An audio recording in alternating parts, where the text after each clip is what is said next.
Sir ఎట్లా ఉంది ఇక్కడ ఏంటి ఇప్పుడు రైతులకు సంబంధించి ముఖ్యంగా పత్తి రైతులకు సంబంధించి సోయా రైతులకు సంబంధించి తీవ్రమైన సంక్షోభ పరిస్థితులు నెలకొన్నమాట వాస్తవం.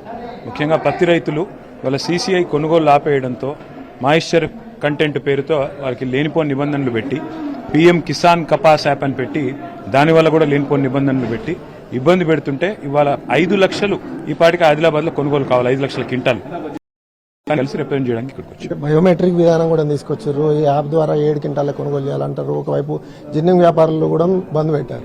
పూర్తి స్థాయిలో ఇవాళ పత్తిని చిత్తు చేసే ఒక కుట్ర జరుగుతున్నది. పత్తి రైతును చిత్తు చేసి వాళ్ళ బతుకు నాగం చేసే కుట్ర జరుగుతున్నది. ఎందుకంటే దీని వెనకాల ఉన్నది ఒకటే ఎజెండా. విదేశీతో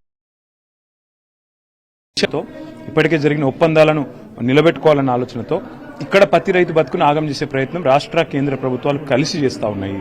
వాస్తవానికి నిజానికి కేంద్ర ప్రభుత్వానికి కానీ రాష్ట్ర ప్రభుత్వానికి కానీ చిత్తశుద్ధి ఉంటే గతంలో కేసీఆర్ గారి ప్రభుత్వం ఉన్నప్పుడు ఎట్లా అయితే 20 నుంచి 25% మధ్యన తేమ ఉన్నా ఆ రోజు పత్తి కొన్నాం. అట్లాగే ఆ రోజు నిబంధనలు పెట్టలేదు 7 క్వింటాల. ఇవాళ 13 క్వింటాల దాకా ఆ రోజు కేసీఆర్ గారి ప్రభుత్వంలో కొన్నాం.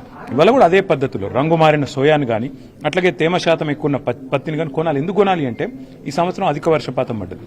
దాంతోపాటు ఆదిలాబాద్ అంటేనే చలి ఎక్కువ ఉంటుంది. ఇలాంటప్పుడు మాయిశ్చర్ ఉండకుండా ఎట్లుంటుంది.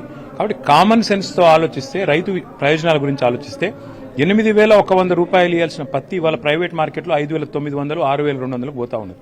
అంటే ఒక్కొక్క రైతు క్వింటాల్ మీద 1,200 నుంచి 1,400-1,500 రూపాయలు నష్టపోతా ఉన్నాడు. మరి కోట్ల రూపాయల నష్టమేమో రైతులకు.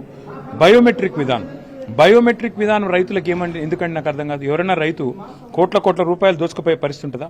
వాళ్ళ పెద్ద బ్యాంకుల్లో వేల కోట్లు కొట్టేసిన వాళ్ళకేమో ఏ బయోమెట్రిక్ ఉండదు, అడిగేటో తిట్టలేదు. కానీ కేవలం రైతు కాడికి వచ్చే వరకు తన మదరో ఫాదరో పెద్ద మనుషులు ఉంటే 70 ఏళ్ళ వయసులో ఉన్న వాళ్ళు 75 ఏళ్ళు ఉన్న వాళ్ళు ఉంటారు. వాళ్ళు కాళ్ళు నొప్పులో కీళ్ళు నొప్పులో రాలేరు.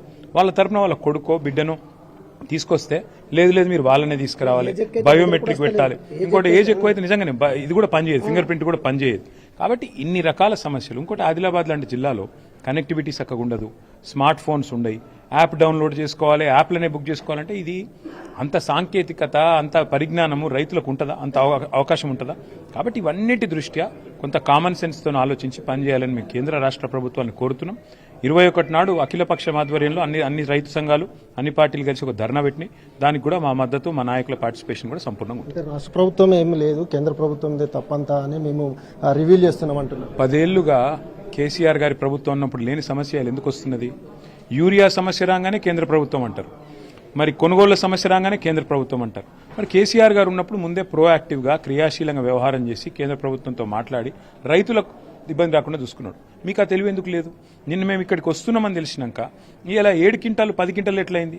మేము ఇక్కడికి వస్తున్నామని తెలిసినాక ఫింగర్ ప్రింట్ ఎందుకు తీసేసిండ్రు? నిజంగా మేము ఇక్కడికి వస్తున్నామని తెలియకపోతే మీరు కనీసం ఒక రివ్యూ అన్న పెడుతురా, వీడియో కాన్ఫరెన్స్ ద్వారా బయటకు వచ్చి బాదరాగా రివ్యూ చేసినట్టు ఏదైతే నేను నటించిండ్రో జరుగుతుండేనా?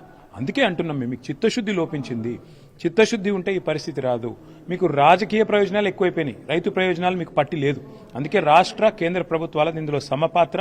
దిగుమతి అనే పేరుతో కేంద్ర ప్రభుత్వం ఇవాళ విదేశాల నుంచి తెచ్చే ప్రయత్నం చేస్తున్నది. పత్తిని తెల్ల బంగారాన్ని ఇక్కడ పండించే అద్భుతమైన రైతాంగం గొంతుకొస్తున్నది కేంద్ర ప్రభుత్వం. దానికి వంతబాడుతున్నది రాష్ట్ర ప్రభుత్వం. బీఆర్ఎస్ పోరాటం ఏ విధంగా ఉండబోతుంది భవిష్యత్ కార్యాచరణ? 21 నాడు ఆదిలాబాద్లో అఖిలపక్షం ఆధ్వర్యంలో ఇది రాజకీయాలతో నిమిత్తం లేకుండా రైతులందరూ కలిసి చేస్తున్న ధర్నా బోరస్ దగ్గర.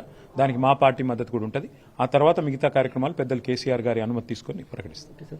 మొత్తం రైతుకు లాభం చేకూరే విధంగా రైతుకు న్యాయం జరిగేంత వరకు తమ పోరాటం ఆపబోమని మాజీ మంత్రి బీఆర్ఎస్ వర్కింగ్ ప్రెసిడెంట్ కేటీఆర్ స్పష్టం చేస్తున్నారు. రాజకీయాలు ప్రయోజనాలు తప్ప రైతు ప్రయోజనాలు రాష్ట్ర ప్రభుత్వానికి కేంద్ర ప్రభుత్వానికి లేదు, ఆ ప్రయోజనాలు చూడడం లేదని ఎద్దేవా చేస్తున్నారు. కెమెరామెన్ సత్యంతో సారంగపాణి NTV ఆదిలాబాద్.